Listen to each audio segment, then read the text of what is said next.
Hello दोस्तों, अपना cinema Hindi के आज के इस नए एपिसोड में आप सभी का स्वागत है। दोस्तों, अपने ज़माने के मशहूर अभिनेता सुनील दत्त ने एक बार अपनी किस्मत आजमाने के लिए एक छुपे खजाने की तलाश की। आज की पोस्ट में हम उसी किस्से के बारे में आपको बताने वाले हैं। दोस्तों, कहानी की शुरुआत 1968-69 के आसपास हुई थी, जब संजय दत्त के पिता और बेहतरीन अभिनेता सुनील दत्त के मन में बंगला बनाने का ख्याल आया। सुनील दत्त ने अपनी पत्नी नरगिस और 3 बच्चों के साथ एक फ्लैट में रहते थे। इस समय तक लगभग सभी स्थापित अभिनेताओं ने अपने बंगले बना लिए थे। सुनील दत्त ने भी सोचा कि उन्होंने अच्छा खासा पैसा कमा लिया है, अब उनकी फैमिली के लिए भी फ्लैट छोटा पड़ने लगा है और उन्हें भी दूसरे अभिनेताओं की तरह नया घर बनाना चाहिए।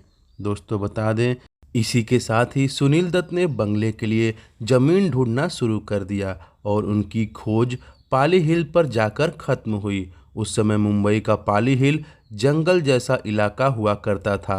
सुनील दत्त को ज़मीन का एक टुकड़ा पसंद भी आ गया और उन्होंने तुरंत ही वो ज़मीन खरीद ली। सुनील दत्त को ज़मीन का वही टुकड़ा क्यों पसंद आया, इसका कारण भी काफ़ी रोचक है। चलिए दोस्तों, बताते हैं हम आपको। दरअसल जमीन को देखते समय उन्होंने वहां एक सांप को निकलते हुए देख लिया। उन्होंने सुन रखा था कि अगर जमीन पर सांप निकलते हुए दिखे तो उस बात का प्रबल संभावना होती है कि वहां जमीन में कोई छुपा हुआ खजाना मिल जाए। फिर क्या, जमीन खरीदने के बाद अब बंगले का निर्माण कार्य शुरू हुआ। जमीन में दबे खजाने की उम्मीद में सुनील दत्त ने जमीन पर खुदाई भी शुरू करवा दी, क्योंकि वे असली कारण आर्किटेक्ट को नहीं बताना चाहते थे। इसलिए उन्होंने आर्किटेक्ट से कहा कि वे बंगले में स्विमिंग पूल बनवाना चाहते हैं और इसके लिए गड्ढा खोदना होगा। बहुत खुदाई के बाद भी जब खजाना नहीं मिला तो उन्होंने आर्किटेक्ट से कहा कि स्विमिंग पूल वाला आइडिया सही नहीं है, क्योंकि वे ज़्यादातर समय घर से बाहर रहते हैं, इसलिए यह बच्चों के लिए खतरनाक भी हो सकता है। उन्होंने कहा कि थोड़ा और गहरा गड्ढा खोदो ताकि अंडरग्राउंड बैडमिंटन कोर्ट बनाया जा सके। आर्किटेक्ट ने हुक्म की तालीम करते हुए और गहरी खुदाई शुरू कर दी, लेकिन कुछ नहीं मिला।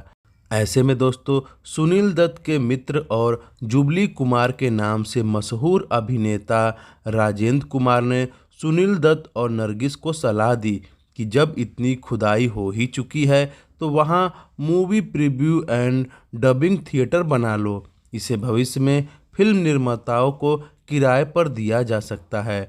प्रीव्यू थिएटर वह जगह होती है जहाँ फिल्म के रिलीज से पहले फिल्म निर्माण और कलाकार ट्रायल लेकर यह देखते हैं कि फिल्म पर्दे पर कैसी लगेगी। साथ ही इन थिएटर्स में डबिंग का काम भी होता है। नरगिस को यह आइडिया पसंद आ गया और उन्होंने सुनील दत्त को इसके लिए मना लिया।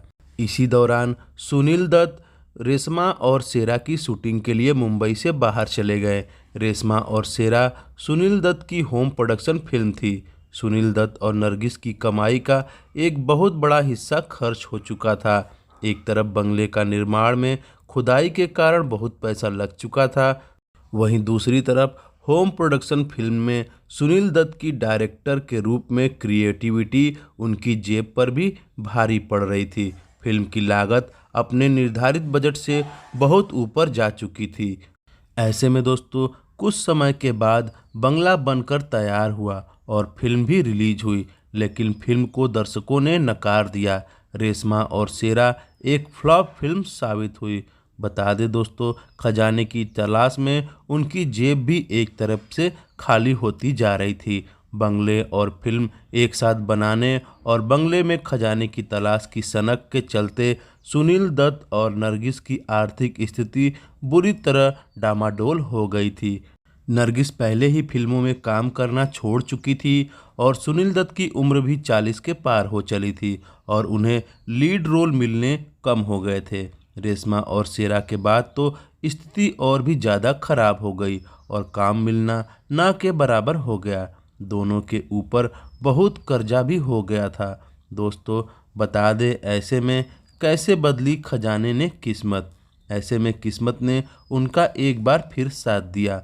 जमीन में दबा उनका खजाना कुछ और नहीं बल्कि मूवी प्रीव्यू थिएटर था। जब सिनेमा जगत से जुड़े उनके दोस्तों को इनकी हालत के बारे में पता चला तो मदद करने के लिए वे सभी अपनी फिल्मों के प्रीव्यू और डबिंग के लिए उनका मूवी रिव्यू थिएटर किराए पर लेने लगे।